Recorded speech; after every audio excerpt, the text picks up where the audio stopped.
Friends, कैसे हैं आप लोग। मेरे चैनल रूही एडुकेटर पे आप लोगों का बहुत बहुत वेलकम है फ्रेंड। और मैं हूँ रूही और आज मैं जो आप लोगों के लिए चैप्टर लेकर के आई हूँ फ्रेंड, ये है ग्रेविटेशन का चैप्टर। और आज हम लोग ग्रेविटेशन के बारे में पढ़ेंगे और जो भी थ्योरी है इससे कंसेप्ट क्लियर करेंगे। और फ्रेंड, ये जो मेरा चैनल है इस पर मैं साइंस की प्रिपरेशन करा रही हूँ एंड बायोलॉजी की प्रिपरेशन करा रही हूँ। जितने भी टीचिंग एग्ज़ाम्स हैं, जो भी एंट्रेंस एग्ज़ाम्स हैं जिसमें कि आप बायोलॉजी और साइंस पढ़ना चाहते हैं, उसके लिए आप मेरे चैनल को ज्वाइन कर सकते हैं। बिलीव मी, बहुत अच्छे अच्छे जो MCQs हैं वो मैंने ले रखे हैं। डेली जो है मैं MCQs अपलोड करती हूँ।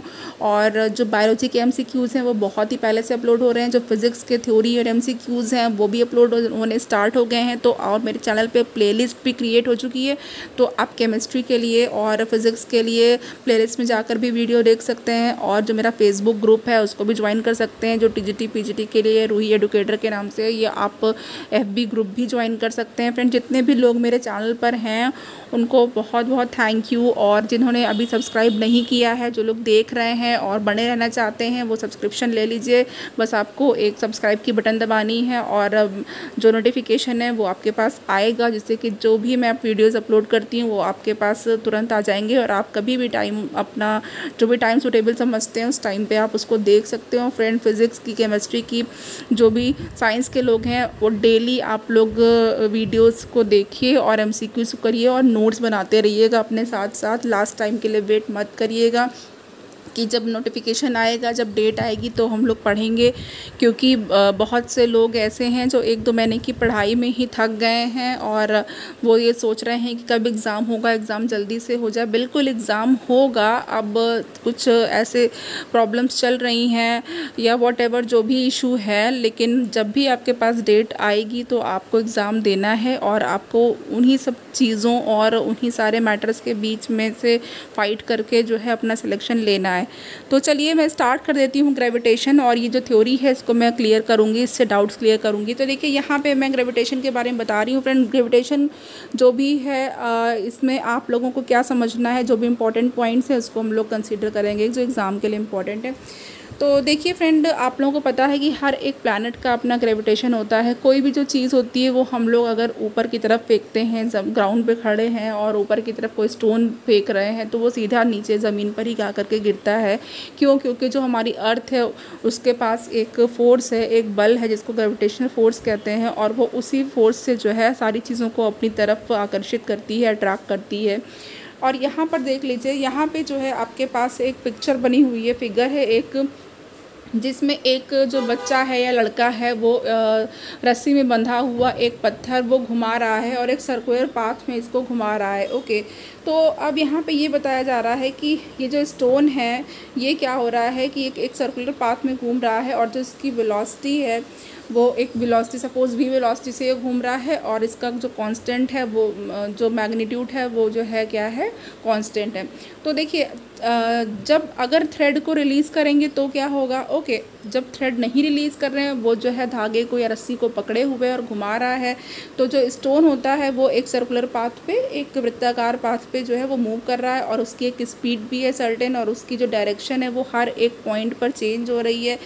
अब यहाँ पे देखिए, जो चेंज है डायरेक्शन में, जो चेंज होती है, ओके, यानी इसकी जो दिशा में चेंज होती है, तो उसकी वजह से उसकी वेलोसिटी में भी जो है और एक्सेलरेशन में भी क्या होता है, चेंज होता है। अब यहाँ पे देखिए, जो फोर्स है वो क्या कर रहा है, वो जो है एक एक्सेलरेशन या त्वरण को कॉज कर रहा है और इससे जो बॉडी है वो एक सर्कुलर पाथ पे मूव करती रहती है।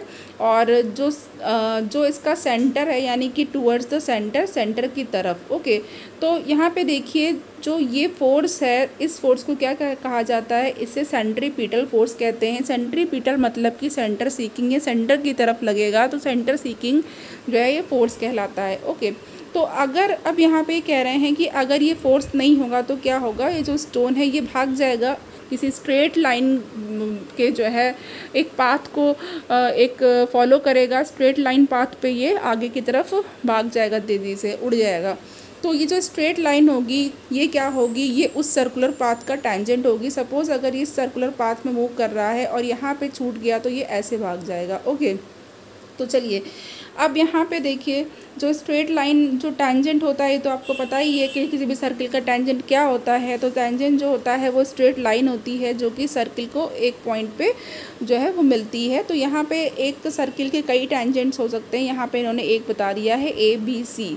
चलिए आगे देख लेते हैं। आगे जो है हमारे पास ये क्या है, जो चांद होता है या मून होता है वो और हमारी अर्थ के या पृथ्वी के जो चक्कर लगाता रहता है, मोशन करता रहता है, किसकी वजह से करता रहता है, वो क्यों नहीं भाग जाता, वो क्यों नहीं किसी और डायरेक्शन में चला जाता, क्यों हमारी अर्थ के चारों तरफ चक्कर लगाता ही रहता है। और आपको पता है कि जो मून है या चांद है वो क्या है, एक जो है नेचुरल सैटेलाइट है, ठीक है, अर्थ की एक नेचुरल सैटेलाइट प्राकृतिक उपग्रह भी है।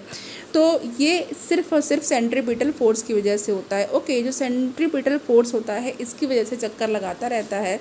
और ये जो सेंट्रीपिटल फोर्स होता है ये क्या कैसे प्रोवाइड किया जाता है, ये जो सेंट्रीपिटल फोर्स होता है ये जो अर्थ का फोर्स ऑफ अट्रैक्शन है हमारी पृथ्वी का, उससे ही सेंट्रीपिटल फोर्स आता है।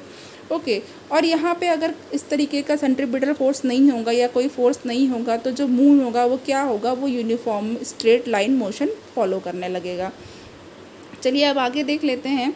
अब आगे यहाँ पर हम लोगों को जो देखना है वो हमारे पास ये है, देखिए मैं अब आपको यहाँ पे ये जो डिस्कस करूँगी यूनिवर्सल लॉज ऑफ ग्रेविटेशन। तो यहाँ पे यूनिवर्सल लॉ ऑफ ग्रेविटेशन के बारे में बात कर लेते हैं। देखिए जो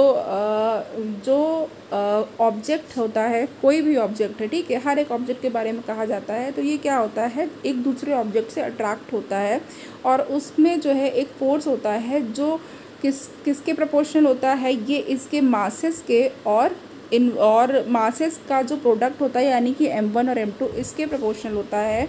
और जो उनके बीच की दूरी होती है उसके स्क्वायर के इन्वर्सली प्रोपोर्शनल होता है। ओके, तो यही कह रहे हैं कि जो यूनिवर्स है उसमें जो हर एक ऑब्जेक्ट होता है उसके बारे में बताया जा रहा है। तो यहाँ पे देखिए ये यूनिवर्स के जो ऑब्जेक्ट यानी कि प्लैनेट्स हैं, सपोज दो प्लैनेट्स के बीच में अगर हम बात करें तो उनके बारे में।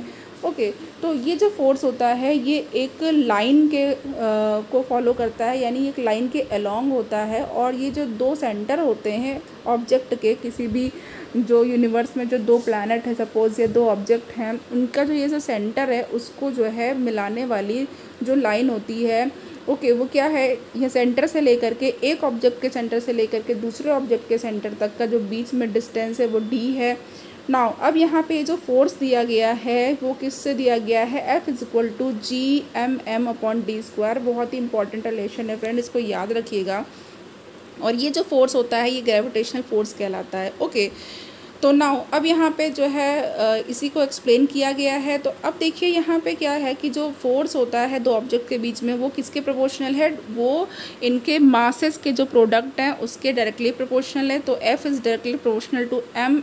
ओके, अब यहाँ पे ये जो दो ऑब्जेक्ट्स हैं वो क्या है, ये जो है ये जो फोर्स है ये जो ऑब्जेक्ट के बीच की जो डिस्टेंस है, ओके, उनके स्क्वायर के इन्वर्सली प्रोपोर्शनल है। तो यहाँ पे ये बताया गया। अब जब दो इक्वेशन है उसको कंबाइन कर दिया गया है, तो कंबाइन करने के बाद इनको ये वाली इक्वेशन मिल गई है जहाँ पे F = G/m/d² है।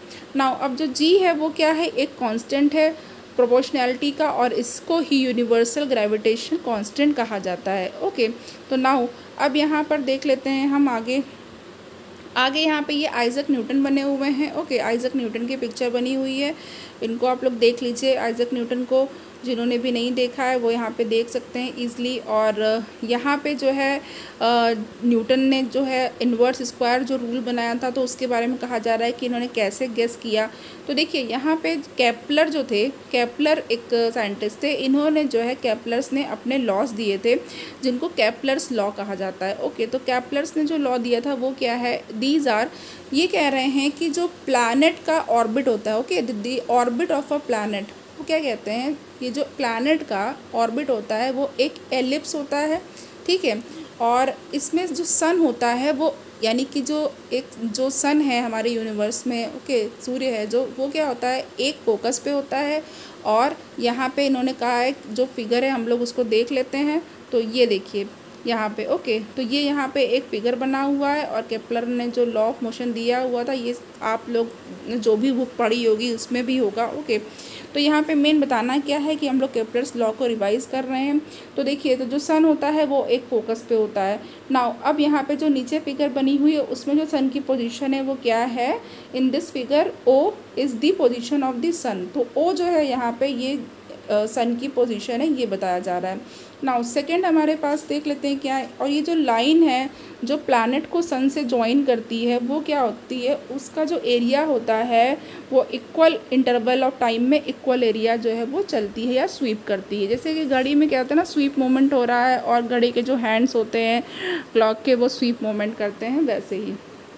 नाउ अब यहाँ पे देख सकते हैं कि जो टाइम है ट्रैवल करने का, ओके, ए से बी का वो सेम होगा जो सी से डी तक ट्रैवल करने का टाइम होगा। तो जो एरिया हो जाएगा O A B and O C D वो इक्वल हो जाएगा। हम लोग इस यहाँ पे पिक्चर में देख लेते हैं, जो एरिया है वो ओ सी डी ये और जो ओ सी बी है ये इक्वल हो जाएगा। ओके, क्योंकि ट्रैवल करने का टाइम भी वो सेम ही है, इतनी डिस्टेंस को जो वो ट्रैवल करेगा। नाउ जो तीसरा है वो क्या है, जो इनकी मीन डिस्टेंस होती हैं प्लैनेट की सन से। ओके, तो जो प्लैनेट की सन से मीन डिस्टेंस होती हैं, तो sun is proportional to the square of its orbital period T. Okay, तो ये क्या होता है, इसमें जो पीरियड होता है टी उसके स्क्वायर जो अगर आप करेंगे तो यहाँ पे ये देख लीजिए रिलेशन एक आपको मिल जाएगा आर क्यूब।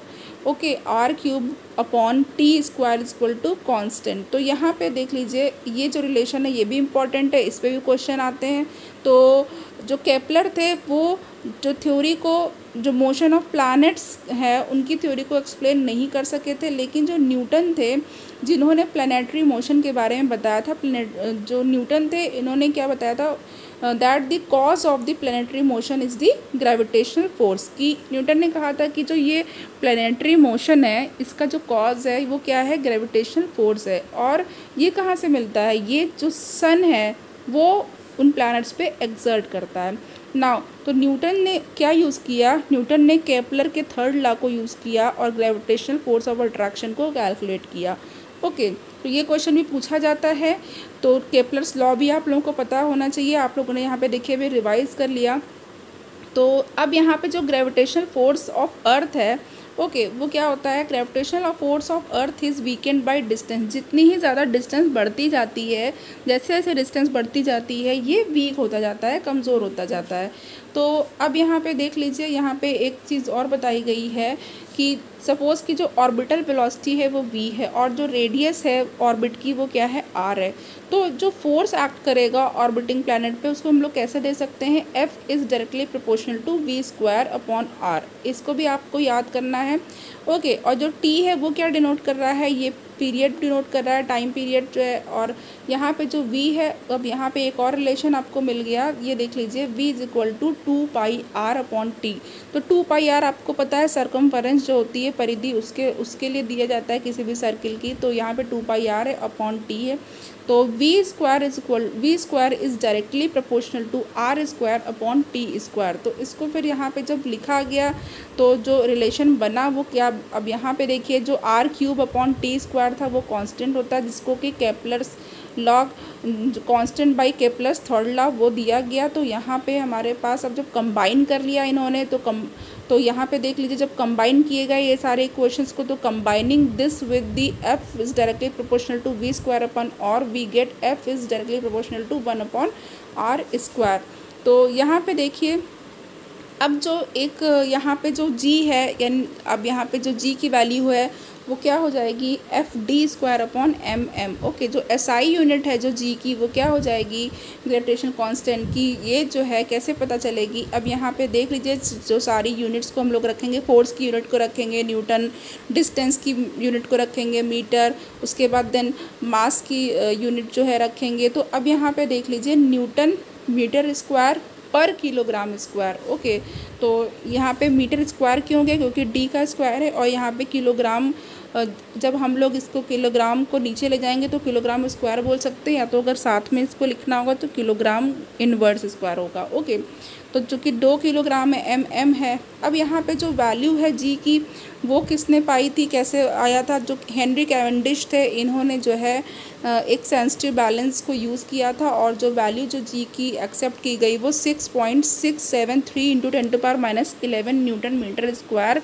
पर किलोग्राम स्क्वायर वो आ गई। ओके, तो यहाँ पे ये सब चीज़ें आपको फ्रेंड ध्यान रखनी है। नाउ अब देखिए जो फोर्स ऑफ अट्रैक्शन होता है, इससे पता चला कि जो फोर्स ऑफ अट्रैक्शन है किसी भी दो ऑब्जेक्ट के बीच में वो एग्जिस्ट करता है। नाउ अब ये जो law is universal in the sense that it is applicable to all bodies, सारी बॉडीज़ के लिए एप्लीकेबल है, इसलिए यूनिवर्सल लॉ है। क्योंकि जो लॉज हैं उनको यूनिवर्सल लॉ ऑफ ग्रेविटेशन भी कहा जाता है। Whether the bodies are big, या तो बड़ी हो या तो छोटी हो, या तो फिर सेलेस्टियल यानी कि जो अंतरिक्ष की जो बॉडीज़ होती हैं, सेलेस्टियल बॉडीज़ आकाशीय बॉडी होती हैं वो हों, या तो फिर टेरेस्ट्रियल जो फिर हमारे अर्थ पर है वो बॉडीज़ हों। नाउ अब इन्वर्स स्क्वायर जो है वो उसका क्या मतलब हुआ, देखिए यहाँ पे जो एफ है यानी जो फोर्स है वो इन्वर्सली प्रोपोर्शनल होता है स्क्वायर ऑफ डी के यानी डिस्टेंस के। तो अब यहाँ पे जो है एग्जाम्पल लिया गया है कि अगर डी जो है वो बिगर है और किस 6 फैक्टर से, बाई फैक्टर ऑफ 6, अगर 6 गुना यानी कि 6 फैक्टर से बिगर है तो जो एफ है वो क्या हो जाएगा, वो 136 टाइम्स स्मॉलर हो जाएगा। ये यहाँ पे एक्सप्लेन किया गया है। नाउ यहाँ पे देखिए फ्रेंड, अब जो है एक न्यूमेरिकल है उसको हम यानी कि एग्जाम्पल है, इसको देख लेते हैं, उससे आप लोग को और ज़्यादा समझ में आएगा। तो एग्जाम्पल है कैसे क्वेश्चन करने हैं, एग्ज़ाम में जो क्वेश्चन आएंगे इसी तरीके से इससे बेस्ड आएंगे, तो इसका आप लोग को ध्यान रखना है। इसीलिए मैं थ्योरी से करवा रही हूँ ताकि एग्जाम्पल से आप लोगों को सब चीज़ें याद होती रहें, पता होती रहें। देखिए ये कहा गया है जो मास है अर्थ का वो कितना है, 6 इंटू 10⁻24 किलोग्राम है, और जो मून है उसका मास है 7.4 इंटू 10⁻22 किलोग्राम। तो अब कहा जा रहा है जो डिस्टेंस है अर्थ और मून की वो कितनी है, 3.84 इंटू 10⁵ किलोमीटर। तो क्या कैलकुलेट करना है, फोर्स कैलकुलेट करना है exerted by the earth on the moon, कि जो अर्थ से यानी जो पृथ्वी जितना मून पे लगा रही है फोर्स, उस फोर्स को निकालना है। जी की वैल्यू दे रखी है, G equal to 6.7 into 10⁻11 newton metre square per kilogram square दे रखा है।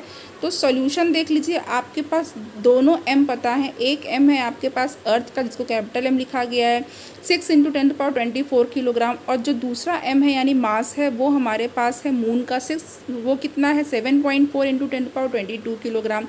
ना जो डिस्टेंस है अर्थ की और मून की वो आपको पता है। ओके, तो यहाँ पे मीटर में इसको कन्वर्ट कर लिया इन्होंने, तो 3.84 इंटू 10⁸ मीटर हो गई।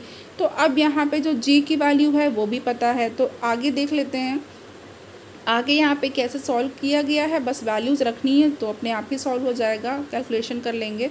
नाउ इक्वेशन जो है, अब जो फोर्स एक्सर्ट होगा अर्थ से जो है मून पे जो फोर्स एक्सर्ट हो रहा है वो कितना हो रहा है, F is equal to G/m/d² के फॉर्मूले में फ्रेंड्स आप लोगों को सारी वैल्यूज जैसे जैसे दी रखी हैं और उसकी यूनिट के साथ आप रख देंगे। तो यहाँ पे हमारे पास जब कैलकुलेशन होगा तो क्या आ जाएगा, 2.02 इंटू 10⁻20 न्यूटन आ जाएगा। तो जो फोर्स है वो जो अर्थ लगा रही है मून पे वो कितना फोर्स लगा रही है, 2.02 इंटू 10⁻20 न्यूटन का फोर्स लगा रही है। नाउ अब यहाँ पे कुछ क्वेश्चन है जिसमें कहा गया यूनिवर्सल लॉ ऑफ ग्रेविटेशन क्या है, ये सारे जो क्वेश्चंस हैं ओके वो आप देख सकते हैं। तो नाउ अब यहाँ पे इम्पॉर्टेंस जो है यूनिवर्सल लॉ ऑफ ग्रेविटेशन की वो देख लेते हैं। तो यहाँ पे यूनिवर्सल जो लॉ ऑफ ग्रेविटेशन है इनकी इम्पॉर्टेंस क्या है, ये जो है क्या किसको एक्सप्लेन करते हैं, universal law of gravitation successfully explain several phenomena, जैसे कि अब यहाँ पे देख लीजिए, the force that binds us to the earth, ठीक है, कि हम लोग अर्थ पे बंधे हुए हैं, एक कोई फोर्स है, कोई चीज़ है जो हम लोग को अर्थ पे रोके हुए है, इतनी सारी पॉपुलेशन को, पूरी दुनिया के लोगों को। ओके, हम लोग क्यों नहीं जो है उड़ जाते हैं अपनी अर्थ को छोड़ करके, हम लोग क्यों नहीं तैरते रहते हैं आसमान में, ऐसा तो है नहीं, हम लोग बाइंड है यहाँ पे। नाउ जो मोशन है मून का अर्थ के चारों तरफ, यानी जो मून है वो चारों अर्थ के चारों तरफ चक्कर क्यों लगाता है, कैसे लगाता है, कोई तो चीज़ है जो उसको फोर्स कर रही है, जो उसको अट्रैक्ट कर रही है बांधने के लिए। ओके, नाउ फिर थर्ड है यहाँ पे जो motion of planets around the sun, जो सन है एक स्टार है, एक तारा है सूरज, तो अब उसके चारों तरफ प्लैनेट जो हैं वो क्या कर रहे हैं, चक्कर लगा रहे हैं। ठीक है, तो ये सारी चीज़ें आपके पास 3 पॉइंट्स हो गए। ओके, जिससे कि आप ये मानेंगे जो लॉ ऑफ ग्रेविटेशन है वो सही है, या जो ग्रेविटेशनल फोर्स है वो एग्जिस्ट करता है, कुछ तो है, कोई अट्रैक्शन है, कोई फोर्स है। Now the tides due to the moon and sun, moon और सन की वजह से जो ज्वार भाटा आता है समुद्र में। चलिए अब हम लोग फ्री फॉल की बात कर लेते हैं। ओके, फ्री फॉल में क्या है, अब फ्री फॉल में जो है हमें क्या देखना है। नाउ जब भी कोई ऑब्जेक्ट जो है, कोई भी चीज़, सपोज़ एक पत्थर है, स्टोन है, उसको हम लोग अर्थ की तरफ फेंकेंगे तो क्या होगा, सिर्फ जो अब कोई फोर्स होगा, सिर्फ अर्थ का ही फोर्स होगा, जो ग्रेविटेशन फोर्स होगा, जिसकी वजह से वो अर्थ पे ही आएगा और अर्थ पे आकर के रुक जाएगा, गिर जाएगा। तो क्या कहेंगे, जो ऑब्जेक्ट है वो क्या है, फ्री फॉल कंडीशन में है। तो अब यहाँ पे देख लीजिए, यहाँ पे क्या होता है, जब भी कोई भी ऑब्जेक्ट फ्री फॉलिंग कर रहा होता है तो यहाँ पे जो उसकी डायरेक्शन ऑफ मोशन होती है वो चेंज नहीं होती है। क्यों, लेकिन क्या होता है, due to the earth attraction, earth के अट्रैक्शन की वजह से। तो यहाँ पे जो वेलोसिटी है उसका मैग्नीट्यूड, जो परिमाण है, मैग्नीट्यूड वो चेंज हो सकता है। ओके, तो सपोज़ 30 मीटर पर सेकंड की वेलोसिटी से है तो 20 मीटर पर सेकंड आ जाए, या तो फिर अगर 10 मीटर पर सेकंड से है तो 20 हो जाए। इस तरीके से चेंजेस मतलब फॉर एग्जांपल हो सकते हैं, उनका मैग्नीट्यूड चेंज हो सकता है। नाउ और जो अगर वेलोसिटी में चेंज होगा तो क्या होगा, एक्सेलरेशन भी चेंज होगा। ओके, वेलोसिटी में जो चेंज होता है वो क्या होता है, एक्सेलरेशन को भी कॉज करता है। तो अब यहाँ पे देखिए, जब भी कोई ऑब्जेक्ट अर्थ की तरफ आता है, गिरता है, तो उसमें एक्सेलरेशन ज़रूर होता है। ये जो एक्सेलरेशन होता है वो अर्थ के ग्रेविटेशनल फोर्स की वजह से होता है, और इस एक्सेलरेशन को क्या कहते हैं, ग्रेविटेशनल फोर्स ऑफ द अर्थ, और या तो फिर एक्सेलरेशन ड्यू टू ग्रेविटी, की ये ग्रेविटी या फिर गुरुत्व के कारण जो भी त्वरण होता है। ओके, तो अब यहाँ पे इसको डिनोट कैसे करते हैं, स्मॉल जी से करते हैं, और जो इसकी यूनिट होती है स्मॉल जी की, ये एक्सेलरेशन के ही बराबर होती है, जिसको मीटर पर सेकेंड कहते हैं। यहाँ पे देख लीजिए, मीटर पर सेकेंड स्क्वायर। ओके, या मीटर पर सेकेंड स्क्वायर यहाँ पे कह सकते हैं, मीटर सेकेंड इनवर्स स्क्वायर। तो अब यहाँ पे जो सेकेंड लॉ ऑफ मोशन है वो क्या है, सेकेंड लॉ ऑफ मोशन से हम लोग क्या समझ सकते हैं, जो सेकेंड लॉ ऑफ मोशन है वो क्या कहता है, जो फोर्स है वो मास और एक्सेलरेशन का प्रोडक्ट होता है, जिसको आप लोग F=ma लिखते हो। ओके, जब हम लोग मोशन में पढ़ते हैं तो अब यहाँ पे क्या करना है, अब यहाँ पे देख लीजिए, सपोज़ जो है, जो स्टोन है जो एक्टिविटी में दिखाया गया था वो क्या है, उसका मास m है।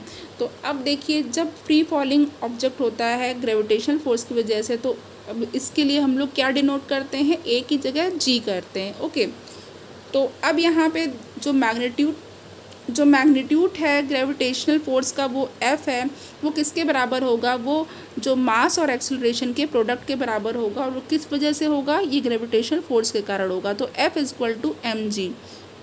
तो जो हमारे पास पहले का फॉर्मूला था, जहाँ पे हम लोग F=gm×m/d² लिख रहे थे, यहाँ पे अब हम लोग इसको कैसे लिख सकते हैं, F की जगह mg की वैल्यू को पुट कर देंगे।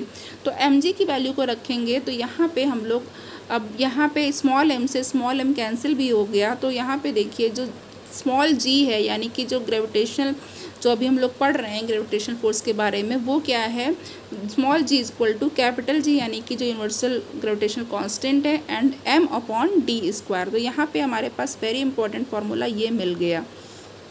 चलिए, अब जो m है वो आपको पता है, जो अर्थ का मास है, और जो d है वो क्या है, ऑब्जेक्ट और अर्थ के बीच की डिस्टेंस है। नाउ अब यहाँ पे अगर कोई भी ऑब्जेक्ट है वो जो अर्थ के बहुत सरफेस के बहुत ही पास है, तो यहाँ पे जो d होगी वो क्या होगी, वो r के बराबर हो जाएगी, यानी कि रेडियस ऑफ अर्थ हम लोग कह सकते हैं। सपोज़ कि जो है, मान लीजिए ये आपकी अर्थ है, अब कोई भी ऑब्जेक्ट है वो बहुत ही पास है, बिल्कुल यहाँ पर है, तो इसको क्या कर सकते हैं, डिस्टेंस को नेग्लिजिबल करके इसको सिर्फ अर्थ की रेडियस के ही बराबर माना जा सकता है। तो यहाँ पे वही कहा गया है कि सपोज़ इसको जो है हम लोग अर्थ की रेडियस के बराबर मान रहे हैं, तो जो ऑब्जेक्ट होगा सरफेस के बहुत पास, उसके लिए कहा जा रहा है।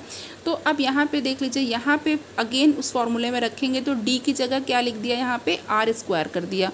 तो d की जगह जब r² कर दिया, स्मॉल m कैंसिल हो गया, तो यहाँ पे हमारे पास जो फाइनल आपका जो फॉर्मूला मिला वो क्या मिल गया, स्मॉल g = कैपिटल M/r² मिल गया। तो यहाँ पे देखिए जो अर्थ होती है ये बताया जा रहा है परफेक्ट स्फेयर नहीं है। ओके, जो अर्थ है वो परफेक्ट स्फेयर नहीं है, नॉट अ परफेक्ट स्फेयर। तो अब यहाँ पे जो रेडियस है अर्थ की वो बहुत इंपॉर्टेंट पॉइंट है फ्रेंड। देखिएगा जो अर्थ की रेडियस है वो पोल्स की तरफ जाने पे इंक्रीज़ कर, पोल्स से जो है इक्वेटर्स तक क्या होता है, हम लोग जैसे कि मान लीजिए आपका ये स्फेरिकल से परफेक्ट स्फेयर तो है नहीं, अगर ये पोल्स हैं ये इक्वेटर्स पे हैं, तो ये क्या कहा जा रहा है यहाँ पे कि as the radius of the earth increases from the poles to equator. ठीक है, जो पोल से इक्वेटर तक इंक्रीज़ कर रही है तो जो वैल्यू है जी की वो क्या हो जाती है, वो ग्रेटर होती है पोल्स पे दैन द इक्वेटर। बहुत इंपॉर्टेंट है फ्रेंड, ये जो पॉइंट है आपका इंपॉर्टेंट है। ओके, जो वैल्यू होती है जी की वो कहाँ ग्रेटर होती है, पोल्स पे ग्रेटर होती है इक्वेटर्स के कंपैरिजन में। ओके, तो अब यहाँ पे देख लीजिए, यहाँ पे ज़्यादातर जितने भी मोस्ट ऑफ द कैलकुलेशन होंगे उनके लिए क्या कहा जा रहा है कि जो जी है वो या तो मोर या फिर लेस कांस्टेंट होगा नियर द अर्थ। ओके, लेकिन जो ऑब्जेक्ट अर्थ से दूरी पर हैं, काफ़ी दूरी पर हैं, उनके लिए जो acceleration due to gravitational force होगा वो कैसे दिया जाएगा। तो अब यहाँ पे जो जी की वैल्यू है वो देख लेंगे। तो ये सारी वैल्यूज़ दे रखी हैं, देखिए कैपिटल जी की वैल्यू दे रखी है, कॉन्स्टेंट की वैल्यू, और जो मास है अर्थ का उसकी भी वैल्यू पता है, जो रेडियस है अर्थ की उसकी वैल्यू पता है। तो यहाँ पे हमारे पास इस वैल्यू को रख देंगे इस फॉर्मूले में। तो जो हमारे पास वैल्यू आएगी स्मॉल जी की ग्रेविटेशनल फोर्स की वो कितनी आ जाएगी, 9.8, जो ग्रेविटेशन की वैल्यू आ जाएगी वो 9.8 मीटर पर सेकेंड आ जाएगी। ओके, ग्रेविटेशनल एक्सेलरेशन है, ओके, उसकी जो वैल्यू आ जाएगी तो वो कितनी आ जाएगी, 9.8 मीटर पर सेकेंड स्क्वायर हो जाएगी। तो देखिए फ्रेंड, अब यहाँ पे ये जो वैल्यू है ये क्या है, acceleration due to gravity on the earth. Okay, ये तो आप सभी लोगों को याद ही होगी। और जब हम लोग न्यूमेरिकल्स करते हैं तो इसको कहीं कहीं पे राउंड ऑफ करके 10 भी हम लोग ले सकते हैं इसको। तो अब यहाँ पे जो नेक्स्ट हमें पढ़ना है क्या है, motion of the object under the influence of gravitational force of the अर्थ। यानी कि अर्थ के जो ग्रेविटेशनल फोर्स है उसकी वजह से जो ऑब्जेक्ट का मोशन होता है उसको हम लोग देखेंगे कैसे क्या होगा। तो देखिए फ्रेंड, यहाँ पे जो एक चीज़ लिखी हुई है यहाँ पे कि कोई भी ऑब्जेक्ट है, चाहे वो हॉलो हो या सॉलिड हो, बिग हो या स्मॉल हो, वो जो है अगर एक ही हाइट से अगर किसी सेम हाइट से गिराया जा रहा है तो वो सेम रेट से गिरेगा। ओके, इस पे जो है ये उसके साइज़ से या तो फिर हॉलो या फिर सॉलिड होने से उस पर कोई भी इफ़ेक्ट नहीं पड़ेगा। तो नाउ अब यहाँ पे हम लोग नेक्स्ट देख लेते हैं। नेक्स्ट इसका क्या मतलब है कि जो है it means that all objects hollow और सॉलिड, बिग और small should fall at the same rate, की सेम रेट से जो है वो फॉल होने चाहिए। अब यहाँ पे जो है हमारे पास जो ये हमारे पास कुछ लॉस दिख रहे हैं, देखिए कुछ फार्मूलाज दिख रहे हैं, तो इनके बारे में देख लेते हैं। जो जी होता है वो अर्थ के पास अगर हम देखें नियर टू अर्थ, वो क्या होता है, वो सभी जो है इक्वेशंस में इसको हम लोग जो law uniformly accelerated motion of the object है उसके लिए जो है इसमें हम लोग प्लेस करेंगे। ए की जगह हम लोग क्या रिप्लेस कर देंगे, जी से रिप्लेस कर देंगे ए को, और फिर ये जो इक्वेशंस होंगी ये क्या हो जाएंगी, v equal to U plus A T हमारे पास पहले थी मोशन में, उसके बाद फिर सेकंड जो थी वो s equal to U T plus half A T square है, फिर जो तीसरी थी v square equal to U square plus 2as। Okay, तो यहाँ पे अब क्या करेंगे, देखिए यहाँ पे हमारे पास जो u है और v है वो इनिशियल और फाइनल वेलोसिटीज़ हैं, s जो है डिस्टेंस है जो t टाइम में कवर की जा रही है। नाउ अब यहाँ पे हम लोग क्या करना है, जब जो एक्सेलरेशन होता है वो निगेटिव लेंगे जब ये मोशन का अपोज करेगा यहाँ पे, यानी कि जब कोई रिटार्डेशन हो रहा होगा तो उसमें एक्सेलरेशन का जो साइन होगा वो हम लोग को निगेटिव पुट करना है। ओके, और जो एक्सेलरेशन ए है वो पॉजिटिव होगा जब वेलोसिटी की ही डायरेक्शन में होगा, यानी कि डायरेक्शन ऑफ मोशन में होगा तो पॉजिटिव लेना है।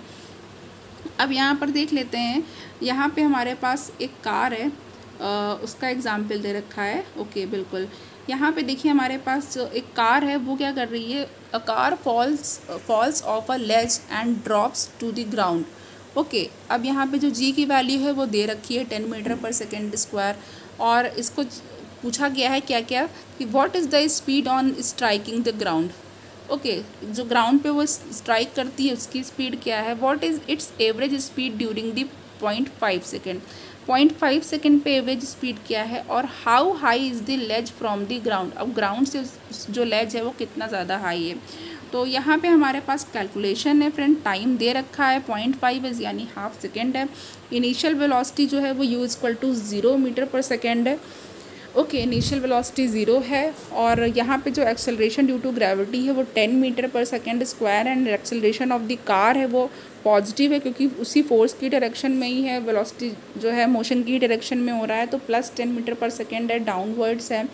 ओके, तो यहाँ पे देख लीजिए जो स्पीड है वो कैसे आएगी, v = 80 से आ जाएगी। तो क्योंकि u जो है वो u + 80 होता है ना फ्रेंड, v = u + 80, तो u तो यहाँ पे 0 दे रखा है, तो यहाँ पे 0 को लेंगे नहीं, तो यहाँ पे v = फिर वैल्यू 10 मीटर पर सेकेंड स्क्वायर इंटू 0.5 सेकेंड कर देंगे, तो यहाँ पे 5 मीटर पर सेकेंड आ जाएगा। ओके, नाउ यहाँ पे अब हम लोग आगे देख लेते हैं।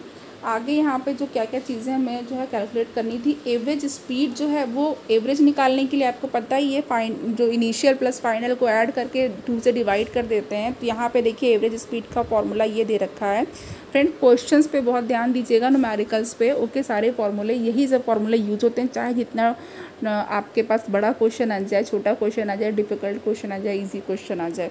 नाउ अब यहाँ पे देख लीजिए जो u है वो 0 है और जो v फाइनल वेलोसिटी है वो 5 मीटर पर सेकेंड है, अपॉन 2 कर दिया तो 2.5 मीटर पर सेकेंड आपकी वेलोसिटी आ गई, एवरेज जो है।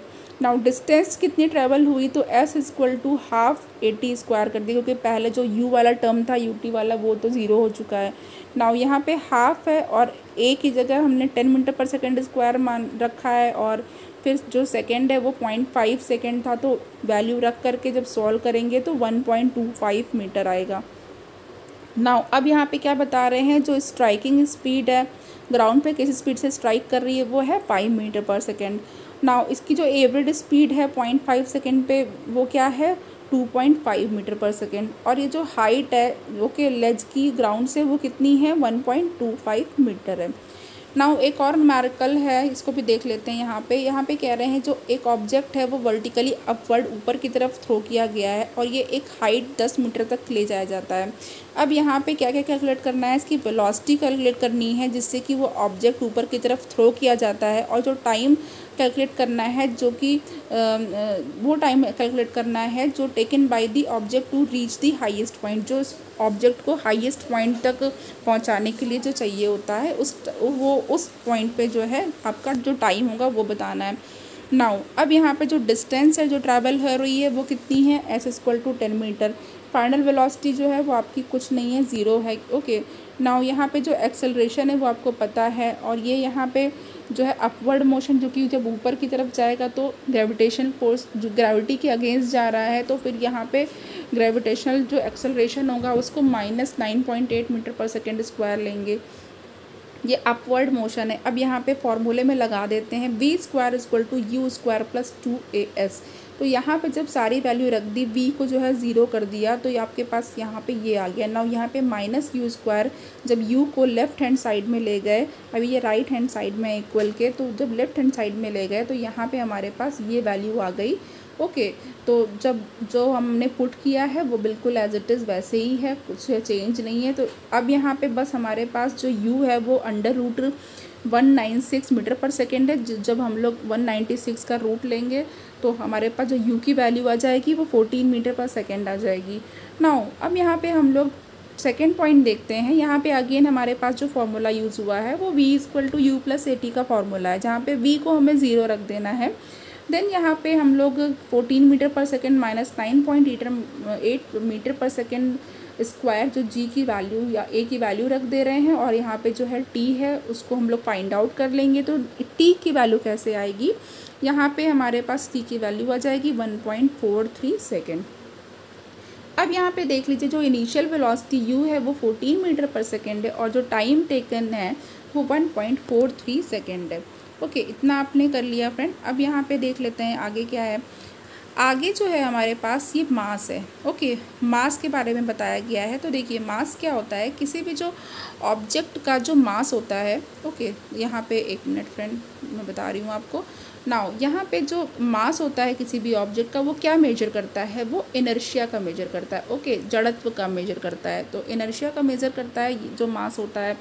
तो अब यहाँ पे जो है जितना ही ज़्यादा मास होगा उतना ही ज़्यादा इनर्शिया होगा। Okay, greater the mass the greater is the inertia. इसका मतलब ये जो है ये सेम होता है whether the object is on the earth और या मून, या तो ऑब्जेक्ट चाहे मून पर हो या तो अर्थ हो या तो फिर आउटर स्पेस में हो, ये सेम रहेगा, मास की वैल्यू चेंज नहीं होगी। ठीक है, जो मास होता है वो ऑब्जेक्ट का वो क्या होता है, कांस्टेंट होता है। इंपॉर्टेंट पॉइंट है ये सारे फ्रेंड, आप लोग ध्यान दीजिएगा। जो मास होता है वो कांस्टेंट होता है और ये कभी भी प्लेस टू प्लेस चेंज नहीं होता है। जो चेंज होता है वो क्या चेंज होता है, भार चेंज होता है। यानी mg, जो m के साथ g भी जुड़ की भी वैल्यू होती है, वो जैसे कि जब हम लोग mg की वैल्यू निकालते हैं फोर्स की, यानी कि ये सब चीज़ जो है वो चेंज हो जाती हैं। नाउ यानी जो वेट है आपका, तो अब यहाँ पे देखिए वेट के ही बारे में बताया जा रहा है। जो वेट है वो क्या होता है, देखिए वेट क्या होता है, जो अर्थ है वो हर एक ऑब्जेक्ट को एक सर्टेन फोर्स से वो अट्रैक्ट करती है, और ये जो फोर्स या बल होता है ये मास पे डिपेंड करता है कि उस ऑब्जेक्ट का मास कितना है। ओके, द्रव्यमान कितना है, और जो एक्सेलरेशन ड्यू टू ग्रेविटी है, ठीक है वो। तो अब यहाँ पे देखिए जो वेट होता है किसी भी ऑब्जेक्ट का वो क्या होता है, वो फोर्स होता है with which it attracted towards the earth. ये वो फोर्स होता है, जो भार है, वेट है, ये वो फोर्स है, ठीक है, जिससे जो कोई भी ऑब्जेक्ट या कोई भी बॉडी अर्थ की तरफ वो अट्रैक्ट हो जाती है। ओके, अब यहाँ पे देखिए F is equal to M A है। नाउ एम ए है और इसमें जब ए को रिप्लेस करेंगे तो F is equal to M G हो सकता है। नाउ जो फोर्स ऑफ अट्रैक्शन होता है अर्थ का, और जो है ऑन एन ऑब्जेक्ट, किसी भी ऑब्जेक्ट पे जो अर्थ का जो फोर्स ऑफ अट्रैक्शन होता है वो क्या होता है, वेट होता है उस ऑब्जेक्ट का। नाउ इसको W से डिनोट करते हैं। अब यहाँ पे देखिए जो W है is equal to M G. Okay, now अब यहाँ पे जो वेट होता है किसी भी ऑब्जेक्ट का वो क्या होता है, फोर्स होता है, जिससे कि वो बॉडी जो है वो अर्थ की तरफ अट्रैक्ट होती है, और इसकी जो एसआई यूनिट होती है वेट की वो फोर्स के ही बराबर होती है, यानी कि वेट की जो एसआई यूनिट होती है वो क्या होती है, न्यूटन होती है। नाउ जो वेट होता है वो क्या होता है, एक तरह का फोर्स होता है जो हमेशा डाउनवर्ड, वर्टिकली डाउनवर्ड्स अट्रैक्ट जो है वो लगता है। ओके, और इसमें मैग्नीट्यूड भी होता है और इसकी डायरेक्शन भी होती है, इट मीन्स कि ये वेक्टर क्वांटिटी है। नाउ अब यहाँ पे देखिए जो वैल्यू है जी की वो पता ही है हमें कि कितनी होती है। नाउ ये जो वेट होता है किसी भी ऑब्जेक्ट का ये इसके मास के डायरेक्टली प्रोपोर्शनल होता है। ओके, तो ये किस वजह से ऐसा होता है किसी भी प्लेस पे, ये due to this reason that at a given place क्या यूज़ कर सकते हैं, we can use the weight of an object as measure of its mass, की किसी भी जो ऑब्जेक्ट है उसका जो वेट होता है वो मास का मेजरमेंट होता है। ओके, वो भी हम लोग रिप्लेस कर सकते हैं, यूज़ कर सकते हैं उस प्लेस पे। तो अब यहाँ पे देखिए जो मास होता है ऑब्जेक्ट का वो सेम होता है सब जगह, ये बताया जा चुका है, on the earth and on किसी भी प्लैनेट पे। जो वेट होता है वो इसकी लोकेशन पर डिपेंड करता है, क्योंकि जो जी होता है वो डिपेंड करता है लोकेशन पे। नाउ अब यहाँ पे जो वेट है किसी भी ऑब्जेक्ट का मून पे वो कैसे देखते हैं, तो देखिए यहाँ पे जो कोई भी ऑब्जेक्ट होता है, ओके, वेट ऑफ उसका जो वेट है मून पे और अर्थ पे, तो अब यहाँ पे देखते हैं क्या है कि जो वेट है किसी भी ऑब्जेक्ट का अर्थ पे वो क्या होता है। अब वो तो यहाँ पे आगे देख लेते हैं क्या बताया जा रहा है, जिससे कि जो अर्थ होती है उस ऑब्जेक्ट को अट्रैक्ट करती है वो होगा। तो इस तरीके से जो वेट है किसी भी ऑब्जेक्ट का मून पे वो क्या होता है, वो एक फोर्स होता है जिससे कि मून उस ऑब्जेक्ट को अट्रैक्ट करता है। तो यानी कि जो मास है मून का वो जो है वो अर्थ से लेस होता है। ओके, जो मून का मास होता है वो अर्थ के मास से लेस होता है, साइज़ भी बहुत छोटा होता है, मास इसीलिए मास भी बहुत कम होता है इसका। तो क्यों, क्योंकि जो मून होता है, ओके, इसीलिए क्या होता है, फिर इस वजह से जो मून होता है वो किसी भी बॉडी पे या ऑब्जेक्ट पे बहुत ही कम, यानी कि लेसर फोर्स ऑफ अट्रैक्शन लगाता है। अर्थ के कंपैरिजन की बात की जा रही है, अर्थ की तुलना में कम फोर्स ऑफ अट्रैक्शन लगाता है। तो अब यहाँ पे देख लेते हैं, यहाँ पे मान लीजिए जो ऑब्जेक्ट है वो m है और जो वेट है मून पे वो कितना है, WM है। तो यहाँ पे जो मून का मास है वो mm है और जो रेडियस है वो rm है। तो अब universal law of gravitation apply करेंगे तो वेट जो होगा उस ऑब्जेक्ट का मून पे कितना हो जाएगा, WM is equal to GMM into M upon RM²। और जो स्मॉल m लिखा हुआ है यहाँ पे, जो ये चीज़ है ये क्या है, मून के लिए, ये आपको पता ही है, अभी जस्ट मैंने बताई है। तो नाउ यहाँ पे जो वेट होता है सेम ऑब्जेक्ट के लिए अर्थ पे, वो क्या होता है, WE हो जाता है। और जो मास है अर्थ का, ठीक है, और जो अर्थ का मास M है और जो रेडियस है वो R है। अब यहाँ पे देख लेते हैं क्या है, यहाँ पे कुछ टेबल दे रखी है, टेबल में मासेस दे रखे हैं। अब यहाँ पे जो है जब वैल्यू हम लोग पुट करेंगे तो क्या हो जाएगा, यहाँ पे देखते हैं अभी कैसे वैल्यू रखनी है। देखिए यहाँ पे जो WM है, ये फार्मूला जो हमने पहले यूज़ किया है सेम उसी फार्मूले में रख देंगे। तो यहाँ पे हमारे पास मून पे वेट आ जाएगा, जो मून का वेट है वो यहाँ पे इतना आ जाएगा। और यहाँ पे जो WE अर्थ का जो हम लोग लेंगे तो ये इतना आ जाएगा। और GM को यहाँ पे कोई वैल्यू नहीं रखी गई है अब, क्योंकि यहाँ पे कंपैरिजन कर रहे हैं। तो अब कंपैरिजन कर रहे हैं, देन इक्वेशन को डिवाइड कर दिया है। तो यहाँ पे देखिए ये डिवाइड किया गया है WM अपॉन WE। तो जो यहाँ पे WM अपॉन WE आ गया वो अबाउट 0.165, या फिर इसको अगर हम लोग फ्रैक्शन में लिखेंगे तो 1/6, यानी कि जो मून पे है वो कितना है, वो 1/6 है अर्थ के कंपैरिजन में। तो यानी कि wait of the object on the moon जो होगा और upon weight of the object on the earth होगा वो कितना होगा, 1/6 होगा। यानी कि मून के कंपैरिजन में अर्थ पे 6 गुना होगा और अर्थ के कंपैरिजन में मून पे 1/6 होगा। ओके, तो अब यहाँ पे देख लीजिए जो वेट है किसी भी ऑब्जेक्ट का मून पे वो 1/6 होगा, इसके वेट जितना भी अर्थ पे होगा। नाउ तो अब यहाँ पे देख लेते हैं आगे। अब यहाँ पे क्वेश्चन यानी एग्जाम्पल आ गया है, तो एग्जाम्पल भी देख लेते हैं। नाउ जो एग्जाम्पल है कि mass of an object is 10 kilogram, what is the weight on the earth. अभी किसी भी ऑब्जेक्ट का मास जो है वो 10 किलोग्राम है, तो इसका वेट अर्थ पे कितना होगा। तो सिंपल है, मास 10 किलोग्राम है और एक्सेलरेशन ड्यू टू ग्रेविटी जो है 9.8 मीटर पर सेकेंड स्क्वायर है। W इक्वल टू mg है, तो W जो है 10 किलोग्राम है एंड इंटू 9.8 मीटर पर सेकेंड स्क्वायर है, तो 98 न्यूटन हो जाएगा। यहाँ पे कैलकुलेट कर लेंगे। अब यहाँ पर देख लेते हैं जो दूसरा एग्जाम्पल है वो क्या है। An object weighs 10 newton when measured on the surface of the earth. एक ऑब्जेक्ट है जिसको कि 10 न्यूटन वे करते हैं, जब उसको अर्थ के सरफेस पे वेट किया जाता है तो 10 न्यूटन आता है। अब यहाँ पे कह रहे हैं कि जब उसको मून के सरफेस पे मेजर करेंगे तो क्या होगा। फ्रेंड इंपॉर्टेंट क्वेश्चन है, एग्जाम में आ चुका है इस तरह का क्वेश्चन। नाउ यहाँ पे देखिए जो अब आगे हमारे पास क्या होगा, जो वेट है ऑब्जेक्ट का मून पे वो कितना होता है, 1/6 होता है अर्थ पे जो इसका वेट होता है उसके कंपैरिजन में। तो अब यहाँ पे जो WM है, यानी कि यहाँ पे जो WM है वो कैसे निकालेंगे, WM is equal to WE upon 6। तो WE पता है 10 है और जो यहाँ पे 6 दे रखा हुआ है, क्योंकि 1 आपको 1/6 से मल्टीप्लाई करना है। तो यहाँ पे जो हमारे पास आंसर आ जाएगा वो 1.67 न्यूटन आ जाएगा। नाउ तो यहाँ पे जो वेट है किसी भी ऑब्जेक्ट का सरफेस पे मून के वो कितना हो जाएगा, 1.67 न्यूटन आ जाएगा। नाउ यहाँ पे अब हम लोग देख लेते हैं, यहाँ पे जो है अब आगे नेक्स्ट क्या करना है। नाउ थ्रस्ट एंड प्रेशर का पार्ट है, तो थ्रस्ट एंड प्रेशर है, इसको देख लेते हैं ये चीज़ क्या है। यहाँ पे नाउ कह रहे हैं कि एक क्वेश्चन इन्होंने पूछा हुआ है कि जो ट्रक है ओके, वाई अ ट्रक और अ मोटर बस हैज़ मच वाइडर टायर्स। कि जो ट्रक और मोटर बस होते हैं उनके टायर्स बहुत चौड़े चौड़े क्यों बनाए जाते हैं, ठीक है। और जो कटिंग टूल्स होते हैं उनके एजेस बहुत शार्प क्यों रखे जाते हैं। तो ये जो चीज़ें हैं ये पहले इन्होंने सोचने के लिए मजबूर किया कि आप सोचें कि हाँ ऐसा क्यों होता है। तो देखिए अब यहाँ पे जो है ऐसा इसलिए होता है क्योंकि अब यहाँ पे मैं थोड़ा सा आगे भी थ्योरी थोड़ा सा देख लेती हूँ क्या चीज़ इन्होंने बताया है, देन उसके बाद हाँ यहाँ पे ये क्या करना चाह रहे हैं, यहाँ पे ये जो फिनोमेना है उस ये बताना चाह रहे हैं इससे कि जो है जो कंसेप्ट है आपका जो थ्रस्ट का और जो है फोर्स जो अभी अब थ्रस्ट और थ्रस्ट वाला इसके बारे में बताना चाहते हैं। तो देखिए जो नेट फोर्स होता है किसी पर्टिकुलर डायरेक्शन में उसको क्या कहते हैं, थ्रस्ट कहते हैं। और जो फोर्स पर यूनिट एरिया होता है उसको क्या लिखा जाता है, प्रेशर। यानी कि जो P होता है वो क्या होता है, F/A होता है, यानी कि फोर्स पर यूनिट एरिया होता है। और ये जो है जो प्रेशर है वो किसी भी ऑब्जेक्ट पे लगता है वो क्या होता है, फोर्स पर यूनिट एरिया होता है।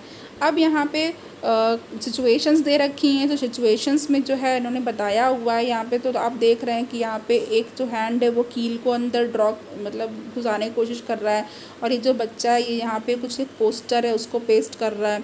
ओके, तो अब यहाँ पे हम लोग क्या समझने वाले हैं देख लेते हैं। यहाँ पे अब हम लोग समझेंगे कि जो इफ़ेक्ट ऑफ फोर्स होता है same magnitude on the different areas are different. Okay, जो एक ही मैग्नीट्यूड का, ठीक है, एक ही मैग्नीट्यूड का, सेम मैग्नीट्यूड का जो इफ़ेक्ट ऑफ फोर्स होता है अलग अलग एरिया पे वो अलग होता है। ओके, इसका क्या मतलब हुआ? अब इसका मतलब ये हुआ कि ये देखिए, और इन दी अबव केसेस, जो भी केसेस अभी ऊपर दिए गए थे, ओके, उसमें क्या था, जो थ्रस्ट होता है वो सेम है। ओके, चाहे वो कील को ठोकें, चाहे वो जो है आपका ये जो पोस्टर लगा रहा है बच्चा, ये सारे जो केसेस हैं, और जो टायर है वो क्यों वाइड किए जाते हैं, सबका आंसर यहीं पे मिलेगा। लेकिन जो इफ़ेक्ट होता है वो डिफरेंट होता है। तो अब यहाँ पे देखिए, जो थर्स्ट का इफ़ेक्ट होता है वो किस पे डिपेंड करता है? वो एरिया पर डिपेंड करता है जिस पे कि ये लगता है। थर्स्ट जो है वो उसका इफ़ेक्ट उस एरिया पर डिपेंड करता है जिस पे वो थर्स्ट अप्लाई किया जाता है। तो यानी कि जो इफ़ेक्ट होता है थर्स्ट का वो सैंड पे वो ज़्यादा होता है, जबकि जो है जब उस पर जो है खड़े होते हैं। ओके, और जब हम लोग सैंड पे खड़े होकर के देखेंगे और एक बार लेट करके देखेंगे तो आप खुद ही उसका जो है थर्स्ट है वो फील करेंगे। तो यही कहा जा रहा है कि the effect of thrust on this sand is larger while standing. ठीक है, जब खड़े होंगे, पैर धंसने लगते हैं सैंड पे जब आप खड़े होते हैं, तब थर्स्ट जो होता है वो ज़्यादा होता है दैन वाइल लाइंग। और जब हम लोग लेटे रहते हैं तब देखिए तो उसके कंपैरिजन में जब खड़े रहते हैं तो थर्स्ट ज़्यादा लगता है। तो थर्स्ट क्या होता है? Thrust on unit area is called pressure, यानी कि जो प्रेशर होता है, ठीक है, यूनिट एरिया पे, तो thrust on a unit area is called pressure. तो यहाँ पे जो प्रेशर है वो क्या है? Pressure is simply thrust upon area. Now जो एसआई यूनिट होती है थर्स्ट की वो क्या होती है? एसआई यूनिट जो थर्स्ट की और एरिया इन इक्वेशन वो अब कैसे होगा? एसआई यूनिट जो होती है प्रेशर की वो न्यूटन पर मीटर स्क्वायर होती है। ओके, ये बताया गया है जैसे कि हमारे पास जो प्रेशर की है। अब यहाँ पे देखिए, जो ब्लेस पास्कल एक साइंटिस्ट थे, तो उनके ऑनर में जो एसआई यूनिट है प्रेशर की उनको क्या कहा जाता है? पास्कल कहा जाता है, और उसको पीए से डिनोट करते हैं। नाउ अब यहाँ पे न्यूमेरिकल एग्जांपल है, इसको देखते हैं। इन्होंने कहा है कि एक ब्लॉक है वुड का, उसको टेबल के टॉप पर रखा गया है, और जो मास है वुडन ब्लॉक का वो कितना है? 5 किलोग्राम है। अब इसकी जो डायमेंशन है, ओके, यानी वॉल्यूम, वो कितना है? डायमेंशन कितना है? 40 centimetre into 20 centimetre into 10 centimetre. तो अब यहाँ पे आपको प्रेशर बताना है। Now find the pressure exerted, okay, by the wooden block on the table top. Okay, कि वुडन ब्लॉक उस टेबल के टॉप पे कितना प्रेशर लगा रहा है। If it is made to lie, अगर उसको लाई किया, लिटाया जा रहा है on the table top with its sides of dimension 20 centimetre 10 centimetre, ठीक है, 20 सेंटीमीटर और 10 सेंटीमीटर उसके साइड से जब कर रहे हैं उसको रख रहे हैं, और जब 40 सेंटीमीटर इंटू 20 सेंटीमीटर के साइड से रख रहे हैं तो दोनों पे आपको बताना है। यहाँ पे देख लीजिए आप ब्लॉक इस तरीके से, ये 20 सेंटीमीटर और 10 सेंटीमीटर का एरिया है, यहाँ पे इस तरीके से खड़ा कर रहे हैं तो यहाँ पे बताना है। और जब इसको ऐसे रखा हुआ जिसमें कि 20 सेंटीमीटर इंटू 40 सेंटीमीटर है, तो अब यहाँ पे हम लोग देख लेते हैं। यहाँ पे हमारे पास जो है जो सॉल्यूशन है वो क्या होगा? सॉल्यूशन है यहाँ पे कि जो मास है वुडन ब्लॉक का उसका जो वो कितना है? 5 किलोग्राम है, और जो डायमेंशन है वो यहाँ पे ये आपके क्वेश्चन में गिवन है, दे रखी है। तो जो वेट है वुडन ब्लॉक का, ये एक थ्रस्ट अप्लाई करेगा टेबल के टॉप पे। ओके, जो थ्रस्ट अप्लाई करेगा, जो थ्रस्ट होगा वो किसके बराबर होगा? वो फोर्स के बराबर होगा। फोर्स किसके बराबर होगा? m इंटू जी के बराबर होगा। ओके, तो m यहाँ पर है वो 5 है, g की वैल्यू हमको पता है, तो यहाँ पे 49 न्यूटन का थ्रस्ट या फोर्स आ जाएगा। अब एरिया जो है इसकी साइड का एरिया क्या होता है? Area equal to length into width या लेंथ इंटू ब्रेड्थ होता है। तो यहाँ पे 20 इंटू 10 वाले के साइड से है तो 200 सेंटीमीटर स्क्वायर का एरिया, या तो फिर 0.02 मीटर स्क्वायर का एरिया। यहाँ पे अब प्रेशर जो है होता है वो क्या होता है? Force upon area. हमने यहाँ पे जो प्रेशर है वो फोर्स अपॉन एरिया है। ओके, तो यहाँ पे जो हमारे पास अब जो प्रेशर आ जाएगा वो कितना आ जाएगा? 2450 newton per metre square. Now, when the block lies on its side of dimensions 40 centimeter into 20 centimeter, it exerts the same thrust. Okay कि जब जो ब्लॉक है वो जब डायमेंशन की जो साइड है, जो इसकी साइड है वो क्या है 40 सेंटीमीटर इंटू 20 सेंटीमीटर है, तो अब जो है जो थर्स्ट वो अप्लाई करेगा वो कितना करेगा।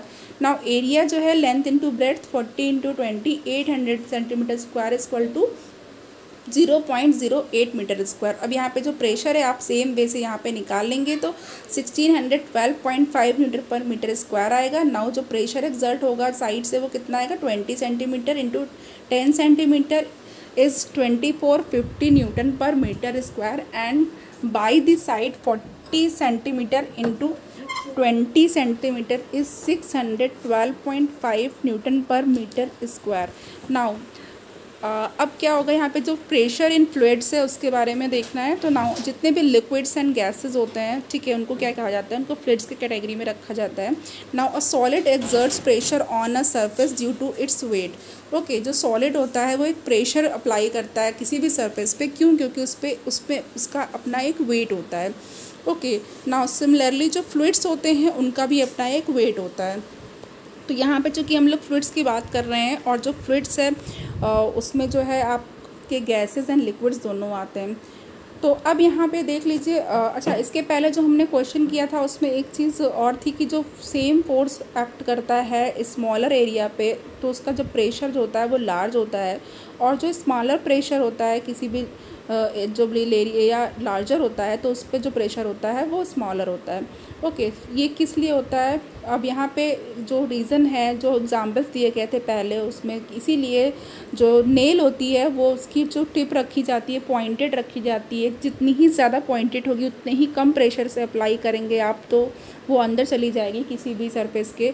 और जो नाइफ्स होते हैं बहुत ज़्यादा शार्प रखे जाते हैं, और जो बिल्डिंग्स होती हैं उनकी फाउंडेशंस बहुत ही वाइड होती हैं। ये सारे एग्जांपल उसके थे।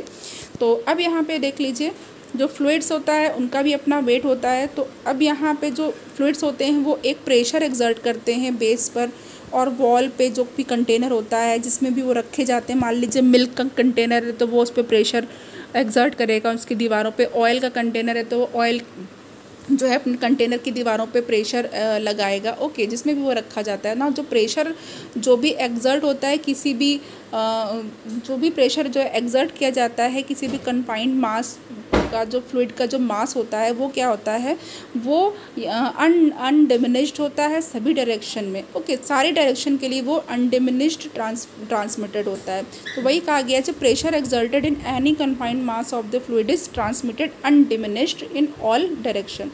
तो अब यहाँ पे हमारे पास एक और चीज़ आ गई है, बायोंसी। बायोंसी भी हम लोग देख लेते हैं फ्रेंड। तो देखिए यहाँ पे हमारे पास बायोंसी जो है वो क्या है। ओके, अब यहाँ पे देखिए बायोंसी में इन्होंने एग्जाम्पल बस एक बताया हुआ है, जो स्विमिंग पूल होता है उसमें जो स्विमिंग करते हैं तो कैसे करते हैं, क्या फील होता है। तो और बाकी जो है एक और जो एग्ज़ाम्पल है इसमें कि जो है जब भी कुएं से बकेट में पानी भर करके उसको पुल करते हैं, खींचते हैं, तो फिर जो बकेट होती है पानी से भरी हुई वो पानी के अंदर हैवी लगती है कि पानी के बाहर हैवी लगती है। ओके, ये सारी चीज़ें। और जो शिप होता है वो आयरन का बनाया जाता है और स्टील का बनाया जाता है, वो पानी पे सरफेस पे तैरता रहता है, डूबता नहीं है। ओके, लेकिन जो सेम अमाउंट का जो है अगर आयरन या स्टील डाल देते हैं शीट के फॉर्म में तो वो सिंक कर जाता है। ये सारे क्वेश्चंस हैं, तो इस पे आपको जब सोचेंगे इसके बारे में तो आप बायोंसी के बारे में पढ़ेंगे। ओके, तो बायोंसी में क्या है, ये जो है जो बायोंसी होता है ये फोर्स जो होता है आपका ग्रेविटेशनल अट्रैक्शन की वजह से किस जो है। ओके, जो अर्थ का ग्रेविटेशनल ऑफ अट्रैक्शन होता है, ग्रेविटेशनल अट्रैक्शन उसकी वजह से। और ये कहाँ पे एक्ट करता है, मान लीजिए किसी बॉटल में एक्ट कर रहा है तो ये कैसे एक्ट करेगा, ये डाउनवर्ड डायरेक्शन में एक्ट करेगा। ओके, तो जो कह रहे हैं the force due to the gravitational attraction of the earth acts on the bottle in the downward direction. So फिर क्या होता है, जो बॉटल होती है वो नीचे की तरफ यानी डाउनवर्ड डायरेक्शन में पुल की जाती है, लेकिन जो वाटर है वो क्या करता है, वो अपवर्ड डायरेक्शन में एक फोर्स लगाता है और बॉटल को उठाने की कोशिश करता है। ओके, नाउ अब जो बॉटल होती है वो अपवर्ड यानी ऊपर की तरफ पुश कर दी जाती है। ये एक एग्जाम्पल है, उसके बारे में बताया जा रहा है फ्रेंड। तो यहाँ पे देखिए ये जो एग्ज़ाम्पल है इसके बारे में बताया गया है। तो अब यहाँ पे मैं आगे आपको इस एक्टिविटी में थोड़ा सा बता दे रही हूँ, क्योंकि उसी के से रिलेटेड था कि जो एक प्लास्टिक की बॉटल है उसको क्या किया गया है, एक बकेट है उसमें पानी भरा, उसमें बॉटल डाला गया है, तो जो बॉटल होती है प्लास्टिक की खाली बॉटल जो होती है वो फ्लोट करने लगती है। ओके, तो जब हम लोग बॉटल को जो है वो वाटर के अंदर, बकेट के अंदर डालने की कोशिश करते हैं तो फिर वो ऐसा लगता है कि कोई बार है, मतलब कोई फोर्स है जो उसको ऊपर की तरफ ढकेल रहा है। ओके, नाउ यहाँ पर अब देख लेते हैं, जो वाटर होता है, जो बॉटल के ऊपर जो वाटर होता है वो ग्रेटर होता है इसके भार से, इसलिए क्या होता है, इसीलिए ये जो है ऊपर की तरफ उठने लगता है, क्योंकि जो वाटर का भार है वो उसको बॉटल को उठा रहा है, ऊपर की तरफ कर रहा है। नाउ अब जो है बॉटल को अगर कम्प्लीटली अंदर डुबा दिया जाता है, कैसे डुबाया जाता है, दी अपवर्ड, जब डुबाते हैं तो एक अपवर्ड फोर्स लगता है बॉटल पे। क्यों? क्योंकि जो वाटर है उसको बैलेंस होना चाहिए। ओके, बैलेंसिंग फोर्स है, तो बैलेंस करने के लिए उस पर जो है ऐसा होता है कि एक अपवर्ड फोर्स जो होता है वो ऊपर की तरफ लगता है। ये कैसे हो सकता है कि ऐसे, ये इस तरीके से हम लोग कर सकते हैं इसको कि जब एक्सटर्नली यानी कि बाहर से एक्सटर्नली हम लोग कोई फोर्स उस पर लगाएंगे और वो फोर्स किधर की तरफ काम कर रहा होगा, नीचे की तरफ, यानी कि बॉटल को दबाने के लिए, उसको पुश करने के लिए अंदर की तरफ। नाउ ये जो फोर्स होगा वो कम से कम जो है वो किसके इक्वल होना चाहिए, this force must at least be equal to the difference between the upward force and the weight of the bottle. यानी जो बॉटल का वेट है और जो अपवर्ड डायरेक्शन में जो फोर्स लग रहा है उसके डिफरेंस के बराबर होना चाहिए ये। ओके, नाउ अब ये जो अपवर्ड फोर्स है जो वाटर के द्वारा लगाया जा रहा है बॉटल के ऊपर, इसको क्या कहते हैं, अपथ्रस्ट कहते हैं, या तो फिर बायोंड फोर्स कहते हैं इसी को। इसीलिए बॉटल का, बकेट का एग्जांपल मैंने आपको बता दिया, जो है कि जो है यहाँ पे ही पूरी थ्योरी और जो कंसेप्ट है यहाँ पे इसका बॉटल और वाटर के थ्रू ही समझाया गया है। तो यहाँ पे ये जो अपवर्ड फोर्स है जो पानी उस बॉटल को ढकेलने के लिए लगा रहा है, ओके, तो ये क्या कहा जाता है, अप थ्रस्ट कहा जाता है, या इसी को अप थ्रस्ट को ही हम लोग क्या कहते हैं, बायोंड फोर्स कहते हैं। जितने भी ऑब्जेक्ट हैं, ठीक है, वो जो है फोर्स ऑफ बायोंसी को एक्सपीरियंस करते हैं। कब एक्सपीरियंस करते हैं फोर्स ऑफ बायोंसी को, या कब बायोंड फोर्स वर्क करेगा, जब इनको जो है जो फ्लूइड में डाला जाएगा या इमर्स किया जाएगा किसी भी फ्लूइड में। ओके, नाउ जो मैग्नीट्यूड होता है, परिमाण होता है इस बायोंड फोर्स का, वो किस पर डिपेंड करता है, वो फ्लूइड की डेंसिटी पर डिपेंड करता है। नाउ अब देख लेते हैं आगे, ये इंपॉर्टेंट चीज़ है कि ये फ्लूइड की डेंसिटी पर डिपेंड करता है जो मैग्नीट्यूड होता है, इसको भी आप लोग ध्यान रखिएगा। अब यहाँ पे है कि वही क्वेश्चन पूछा हुआ है कि वाई ऑब्जेक्ट्स फ्लोट और sink when placed on the surface of the water. तो यहाँ पे जो नेल होता है, आपको पता है कि ये, अच्छा, इस पे जो है क्वेश्चन आ चुका है, इस पे एक्टिविटी क्या है, ये एग्जाम्पल है कि जो नेल है वो डूब जाती है। क्यों डूब जाती है? क्योंकि जो फोर्स होता है due to the gravitational attraction of the earth on the iron nail, वो क्या करता है, इसको डाउनवर्ड, नीचे की तरफ जो है वो खींचता है। ओके, यानी कि अर्थ का जो ग्रेविटेशनल पुल होता है, ग्रेविटेशनल फोर्स होता है, वो स्कील को नीचे की तरफ खींचता है। अब यहाँ पे जो वाटर होता है वो भी तो कोई फोर्स लगा रहा है, तो वो जो वाटर है वो एक अपथ्रस्ट लगाता है, यानी कि जिसको अपथ्रस्ट ऑफ वाटर कहते हैं। किस पे लगा रहा है? नेल पे लगा रहा है, यानी कि उसका भी तो कुछ रिएक्शन हो रहा है, एक्शन रिएक्शन भी हो रहा है। नाउ तो विच पुशेस इट्स अपवर्ड, और ये इस नेल को ऊपर की तरफ पुश करती है। लेकिन जो डाउनवर्ड फोर्स है नेल पे वो इतना ज़्यादा है कि जो अपथ्रस्ट फोर्स से जो वाटर नेल पे अपथ्रस्ट फोर्स लगा रहा है उससे बहुत ज़्यादा है, जो कि ग्रेविटेशनल फोर्स डाउनवर्ड लग रहा है वो। तो अब यहाँ पे इसीलिए जब उसकी वैल्यू ग्रेटर हो जाती है तो वो ज़्यादा हावी हो जाता है कील के ऊपर, वो उसको डुबाए रखता है, और जो वाटर का अपथ्रस्ट है वो उसको ऊपर नहीं कर पाता है, इसीलिए वो तैर नहीं पाती है, तो कील डूब जाती है। नाउ अब यहाँ पे देखिए, यहाँ पे जो है अब कॉर्क का एग्जाम्पल लिया हुआ, जो कॉर्क है वो क्यों फ्लोट करती है, इस तरह के एग्जाम्पल फ्रेंड एग्जाम में जो है पूछे जाते हैं। जो क्वेश्चन होता है वो इस तरह से बनाया जाता है कि मतलब आपको दे रखा होगा कि जो आपका कॉर्क है वो फ्लोट करता है, बल्कि जो नेल होती है वो सिंक कर जाती है। इसमें आपको एक ऑप्शन होगा, रीज़न होगा, वो बताना होगा, इसलिए मैं यहाँ पे इसको एक्सप्लेन कर दे रही हूँ। यहाँ पे देखिए, जो कॉर्क है वो फ्लोट कर जाता है, नेल सिंक कर जाती है। अब यहाँ पे देखिए, अब इनके डेंसिटीज़ अलग अलग हैं। ओके, यहाँ पे डेंसिटी आ जाएगी। Now difference in their density, density यहाँ पे डिफरेंट डिफरेंट है। तो जो डेंसिटी होती है या घनत्व होता है वो क्या होता है? Now density of a substance is the mass per unit volume. Okay, यानी कि m/v is equal to d, d is equal to m/v, या तो फिर m is equal to vd अगर मास के टर्म में लिखना होगा तो। नाउ तो यहाँ पे अब देखिए, जो कॉर्क की डेंसिटी है वो बहुत कम है, और जो किसके कंपैरिजन में? वाटर की डेंसिटी के कंपैरिजन में। इसका क्या मतलब हुआ? जो अपथ्रस्ट है वाटर का कॉर्क के ऊपर वो ग्रेटर है, और किससे ग्रेटर है? उसके वेट से ग्रेटर है, कॉर्क के वेट से। यानी जो अपथ्रस्ट है, जो अपथ्रस्ट है ये ग्रेटर है कॉर्क के वेट से। ओके, इसीलिए तो ये उसको ऊपर ही रख रहा है, उसको नीचे नहीं आने दे रहा है, वाटर के अंदर तैर रहा है, इसीलिए जो कॉर्क है। नाउ अब यहाँ पे जो आयरन नेल होता है इसकी जो डेंसिटी होती है वो ज़्यादा होती है, भारी होता है। तो ये किससे हम लोग कंपेयर कर रहे हैं? यहाँ पे वाटर से कंपेयर कर रहे हैं। तो जो आयरन नेल की डेंसिटी होती है वो वाटर की डेंसिटी से ज़्यादा होती है। इसका क्या मतलब हुआ? जो वाटर का अपथ्रस्ट है आयरन के नेल के ऊपर या कील के ऊपर, वो क्या होता है? वो कम होता है नेल के वेट से।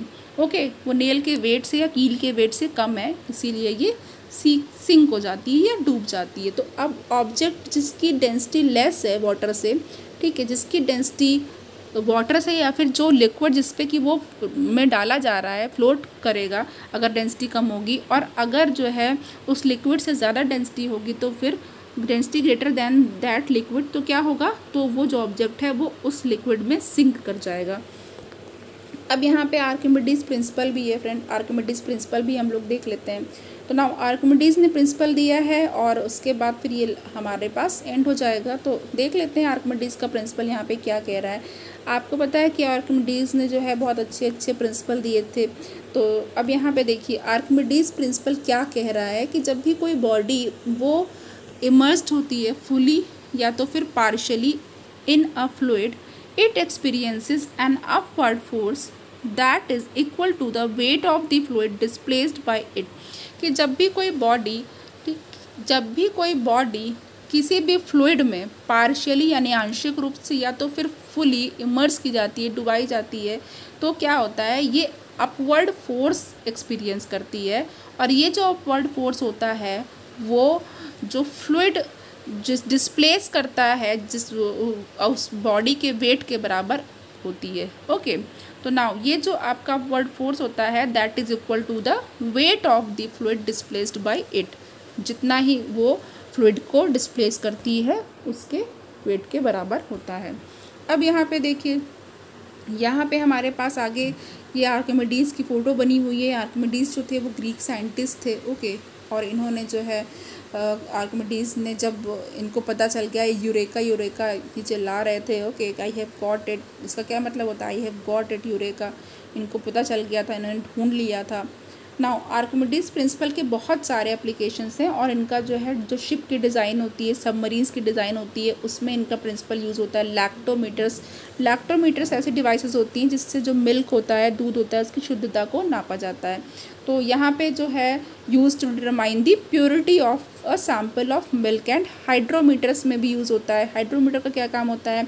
ये डेंसिटी को डिटरमाइन करने के लिए यूज़ किए जाते हैं, लिक्विड्स की डेंसिटी को डिटरमाइन करते हैं। नाउ अब यहाँ पे देख लेते हैं आगे। यहाँ पे हमारे पास रिलेटिव डेंसिटी पे क्वेश्चन है। रिलेटिव डेंसिटी पे क्वेश्चन DSSB के TGT नेचुरल साइंस में आ चुका है फ्रेंड। ओके, तो यहाँ पे रिलेटिव डेंसिटी पे देखते हैं। तो नाउ जो डेंसिटी होती है किसी भी सब्सटेंस की वो क्या होती है? बताया जा चुका है, ये मास पर यूनिट वॉल्यूम होती है। नाउ जो यूनिट होती है डेंसिटी की वो किलोग्राम पर मीटर क्यूब होती है, ये यूनिट होती है। ओके, जो किलोग्राम है वो आपको पता है ये मास की है, और जो मीटर क्यूब है वो क्या होती है? वो वॉल्यूम के लिए होती है। नाउ अब यहाँ पे जो डेंसिटी है वो किसी भी सब्सटेंस की वो किसी स्पेसिफाइड कंडीशंस में क्या होती है? सेम होती है, रिमेन्स द सेम। अब जो डेंसिटी है किसी भी सब्सटेंस की वो एक या फिर मतलब is one of its characteristic property, इसकी जो है एक कैरेक्टरिस्टिक प्रॉपर्टी है किसी भी सब्सटेंस की। सब्सटेंस की कई प्रॉपर्टीज़ होती हैं जिसमें से ये भी एक है, और ये जो होती है वो डिफरेंट सब्सटेंस के लिए डिफरेंट होती है। ओके, जो डेंसिटी होगी गोल्ड की वो कितनी है बताया है एग्जाम्पल के लिए 19,300 किलोग्राम पर मीटर क्यूब। या फिर मीटर और क्यूब इनवर्स है। और वाइल जो वाटर की होती है वो 1000 किलोग्राम पर मीटर क्यूब होती है। जो डेंसिटी है वो गिवन सैंपल के लिए किसी भी सब्सटेंस की वो प्योरिटी को डिटरमाइन करने में हेल्पफुल होती है। वेरी इंपॉर्टेंट, ये जो डेंसिटी है किसी भी सैंपल की वो इसकी प्योरिटी को डिटरमाइन करने के लिए हेल्पफुल होती है। नाउ यहाँ पे अब हम लोग देखेंगे और ये जो है इसको एक्सप्रेस कैसे करते हैं। तो देखिए जो रिलेटिव जो वाटर होता है उसके टर्म्स में हमको देखना है, वाटर के साथ रिलेशन जो होगा।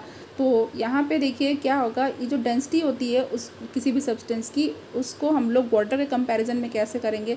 तो जो रिलेटिव डेंसिटी होगी किसी भी सब्सटेंस की वो क्या होगी, वाटर के साथ इसका जो डेंसिटी का रेशियो होगा वो होगा। नाउ रिलेटिव डेंसिटी को कैसे एक्सप्रेस करेंगे, relative density is equal to density of substance upon density of water. Very important, very important. Now अब यहाँ पे देखते हैं कि जो रिलेटिव डेंसिटी होती है वो क्या होती है, रेशियो होती है सिमिलर क्वांटिटीज़ का और इसकी कोई यूनिट नहीं होती है। इंपॉर्टेंट, रिलेटिव डेंसिटी की कोई भी यूनिट नहीं होती है। यहाँ पे हमारे पास क्वेश्चन है और ये इंपॉर्टेंट क्वेश्चन है फ्रेंड, इसको आप लोग ज़रूर याद रखिएगा। Relative density of silver is 10.8, the density of water is 10⁻³ kilogram per metre cube. Now what is the density of silver in SI unit. अब डेंसिटी ऑफ सिल्वर बताना है तो जो रिलेटिव डेंसिटी है सिल्वर की वो पता है, रिलेटिव डेंसिटी का जो फॉर्मूला है वो भी पता है, density of silver upon density of water. तो नाउ यहाँ पे जो डेंसिटी हो जाएगी सिल्वर की वो कितनी हो जाएगी, is equal to relative density of silver into density of water. अब ये किसके बराबर हो जाएगी, वैल्यूज रख देंगे तो 10.8 into 10⁻³ kilogram per metre cube हो जाएगी। तो यहाँ पे देख लीजिए फ्रेंड, अब हम लोगों ने वो न्यूमेरिकल कर लिया। अब हमने क्या जो है सीखा, क्या लर्न किया, वो यहाँ पे वो चीज़ दे रखी है। एक बार इसको भी हम लोग रिवाइज़ कर लेते हैं। अब ये रिवाइज़ करना है, जो लॉ ऑफ ग्रेविटेशन होता है वो क्या कहता है कि जो फोर्स ऑफ अट्रैक्शन होता है किसी भी दो ऑब्जेक्ट के बीच में वो इसके मास के प्रोडक्ट के प्रोपोर्शनल होता है। ओके, और इनकी जो डिस्टेंस होती है उनके बीच उनके स्क्वायर के इन्वर्सली प्रोपोर्शनल होता है। जो लॉ होता है वो क्या अप्लाई करता है, the law applies to the object anywhere in the universe. और ये जो है यूनिवर्स में कहीं पर भी कभी भी अप्लाई होगा तो सेम रहेगा। और ये जो लॉ होता है इसको यूनिवर्सल लॉ ऑफ ग्रेविटेशन भी कहते हैं। जो ग्रेविटेशन होता है वो वीक फोर्स होता है और जो unless large masses are involve. Okay, तो यहाँ पे देखिए जो फोर्स ऑफ ग्रेविटी होता है वो आल्टीट्यूड यानी ऊंचाई या आल्टीट्यूड बढ़ने के साथ साथ क्या होता है, डिक्रीज़ होता है। जो ग्रेविटी का फोर्स होता है वो आल्टीट्यूड के साथ डिक्रीज़ होता जाता है, या डिस्टेंस भी जब बढ़ती है दो ऑब्जेक्ट्स के बीच में तभी ये वीकन हो जाता है। नाउ अब यहाँ पे ये अर्थ के सरफेस पे वैरी करता है, ये जो है decreasing from poles to the equator. Pole से जब इक्वेटर की तरफ जाते हैं तो ये कम होता है, पोल्स पे ज़्यादा होता है और इक्वेटर पे कम होता है। नाउ जो वेट होता है किसी भी बॉडी का वो क्या होता है, वो एक फोर्स होता है जिससे भी अर्थ वो फोर्स होता है जिससे कि अर्थ किसी भी ऑब्जेक्ट को अपनी तरफ खींचती है या अट्रैक्ट करती है। अब जो वेट है वो किसके इक्वल होता है, वो इक्वल होता है मास और एक्सेलरेशन के प्रोडक्ट के। और एक्सेलरेशन क्या चीज़ है, जो ग्रेविटी के कारण है, तो ड्यू टू ग्रेविटी। नाउ जो वेट है वो वेरी करता है प्लेस टू प्लेस में, लेकिन जो मास होता है वो हमेशा कांस्टेंट रहता है। सारे इंपॉर्टेंट अच्छे पॉइंट हैं। और जितने भी जो भी सारे ऑब्जेक्ट हैं, ऑल ऑब्जेक्ट होते हैं, वो एक बॉयंसी का फोर्स अप्लाई एक्सपीरियंस करते हैं जब भी उनको किसी भी फ्लूइड में डुबाया जाता है या इमर्स किया जाता है। नाउ ऑब्जेक्ट जिनकी डेंसिटी कम होती है, ओके, जिनकी डेंसिटी जिस लिक्विड में वो डुबाए जा रहे हैं उस लिक्विड से कम होती है तो जो है वो क्या करेंगे, विच दे आर इमर्स, तो ये फ्लोट करेंगे। ओके, सरफेस पे फ्लोट करने लगेंगे क्योंकि उनकी डेंसिटी सपोज अगर वाटर में डुबाया जा रहा है और वाटर से कम डेंसिटी है, जैसे लकड़ी के जो है कोई टुकड़ा है या फिर कॉर्क है, इसकी डेंसिटी वाटर से कम है तो ये क्या करेगा, उस पर तैरेगा। ओके, जैसे कि कोई पत्ता है वो पानी पे क्या होता है, तैर रहा है, तो उसका मतलब उस पत्ते की जो डेंसिटी है वो वाटर से कम है। नाउ और कोई भी जो ऑब्जेक्ट जिसकी डेंसिटी वाटर से या फिर जिस भी लिक्विड जिसमें कि वो डुबाया जा रहा है उससे ज़्यादा होगी तो वो क्या करेगा, वो उसमें डूब जाएगा, सिंक हो जाएगा उस लिक्विड में। ओके, तो देखिए फ्रेंड, आज ये आपका जो ग्रेविटेशन का चैप्टर था ये ख़त्म हो गया है। ये 1 आवर तक आपका लेक्चर चला है पूरा। और फ्रेंड और ये अच्छा और इम्पॉर्टेंट है, आप लोग इसको देखिएगा। और इसके MCQs भी मैं कराऊंगी, सबके MCQs कराऊंगी, तो बहुत ही ज़्यादा आपके लिए बेनिफिशियल है। पूरा कंसेप्ट आपका क्लियर हो जाएगा। ओके, MCQs की खूब प्रैक्टिस करिए, मोर प्रैक्टिस करिए। और फ्रेंड लेक्चर को प्लीज़ लाइक करिए, सपोर्ट करिए टीचिंग को, और शेयर भी करिए और जो भी आपको जो भी और रिक्वायरमेंट है उसके बारे में मुझे बताइए। अपना ख्याल रखिए। Thank you so much.